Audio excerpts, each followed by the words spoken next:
today for far too many in our movement.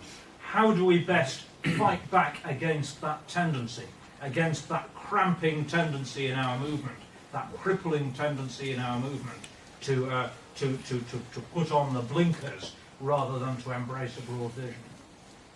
Well, it's a bit, I think it just requires a lot of sort of intellectual and ideological work.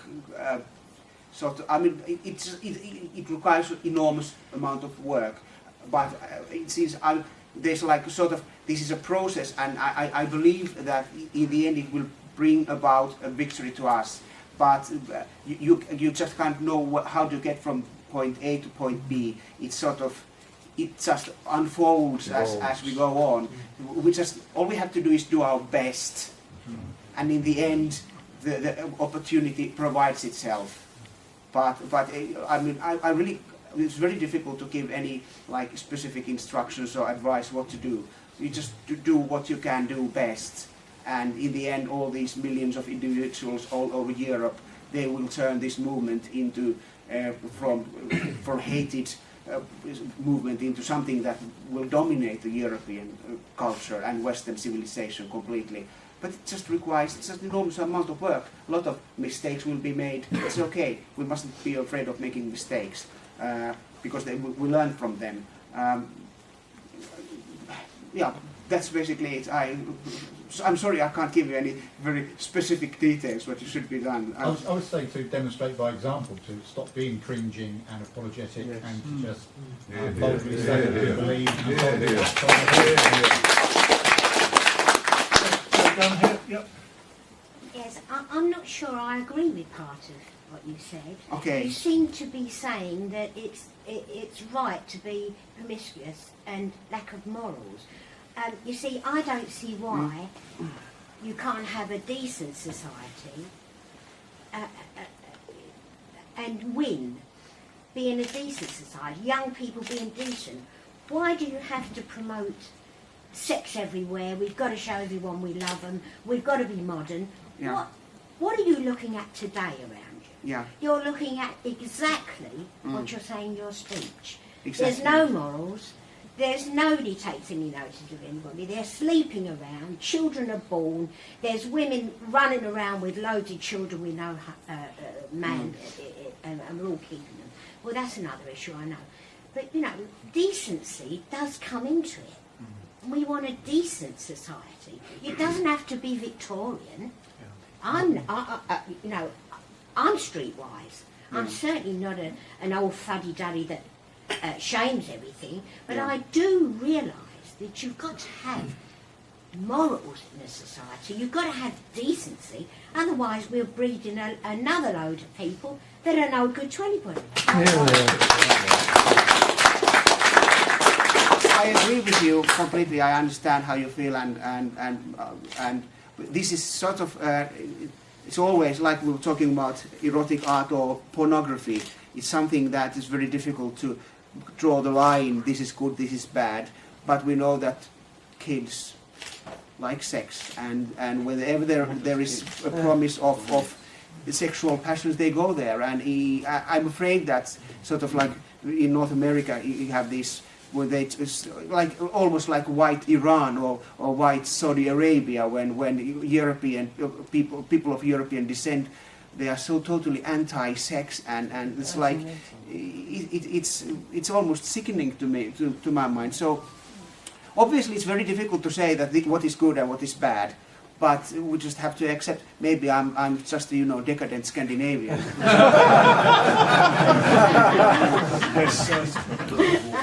have a question, but just something to add to that point from my perspective. Yeah. The way that I've seen this argument go is the Victorian style of society is not appealing. It's not going to win any people over to us. However, the modern situation of decadence and sleeping around is equally bad. The way I visualise what you said was more of the sort of Anglo-Saxon, the tribal, the pre-Christian take on sex, which is just nature, and people looking after themselves. That to me is the thing to aim for. Sex must seem to be healthy. Something healthy and natural. Yeah, I think you are onto it. Yeah. I like that. The other question I was going to ask before adding that point was, in your experience, I know you're quite well travelled around the world. are there any groups who are able to, leading the way and reaching out to young people on the basis of the exciting and the innovative outlook that you've put to us today that we can look to learn from and to maybe follow in their wake? I don't know. I've heard about this movement in Italy, this Casa Pound, and they are, at least as far as I understand, very artistic and stuff like that. So maybe there is something coming. But other than that, I'm a bit skeptical that we really don't have anything like this anywhere. But in France, these identitarian, yeah, I like what they're doing. So I mean, there are ideas all over Europe, but not as such, that kind of movement, not yet. But we may invent it. Well, let's do that. Yeah. If I might be so bold as well, I think that there are things that we could latch onto. And I think that these things are also actually coming up naturally within our people from their own folk soul, if you want to think exactly, about it, their race soul. And if you look around, the films like Lord of the Rings and the 300, they've captured the imagination of a generation. Exactly, yeah. And I think that these things are coming out in things like, you've got these things like the Spartan race, exactly. the tough guy challenge. Yeah. And these are physical things more than anything else. But, I had this idea at one point where you could get somebody like Arthur Kemp who gives these orations about history and about the classical world and about battles, and you can bring these things to life. Yeah. And if you had a group of young lads who want to go and do one of these assault courses, as they are, extreme assault courses that would make somebody in the Marines for a little bit concerned. Yeah. And then after you've had one of those things, you can have Arthur Kemp giving a speech about your history and about about why have you gone through this, why have you challenged yourself, why have you pushed yourself beyond your usual day-to-day life. Yeah. And what comes to Lord of the Rings and Sparta, it's amazing that Hollywood actually today is producing the best National Socialist propaganda movies ever. so it's quite interesting. I've listened quite intently to the different strands of this debate that's gone around the room, and the way it sort of seems to me to sum it up is that there is maybe quite rightly a reaction to the world today with a kind of conservative traditionalist approach, but your approach is a more sort of marketability and a realistic approach, saying let's take the institutions of today, like, for example, the big sexual liberation started in the 60s, the mass media, fast food restaurants, but let's not let the liberal left have the hold of it. Let's ourselves take the hold of those things. And I think that maybe there is a point here about realism and marketability, that yes, those traditional conservative ideas may be good and noble, but maybe the way to get this through, like you say, is for us to take over those institutions. Ride the tiger. Final question? Yes, you play great emphasis on attracting young people. One thing which is particularly noticeable about nationalism today, it tends to attract a lot of people who are over 40. In the 1970s, when the National Front was very active in Britain, it was characterised by the youth of the people who were in it, and also the people who were under 30.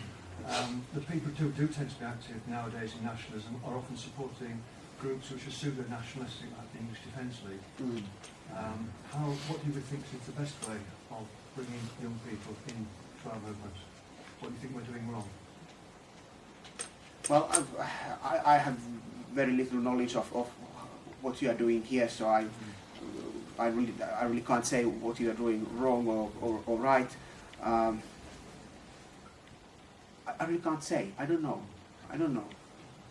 Maybe due to poor leadership at the top of the various nationalist organisations.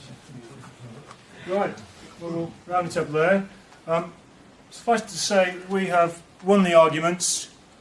We've got the answers, we've got the solutions, we've got the courage. Never give up, never give in. With thinkers like Kai, we will win!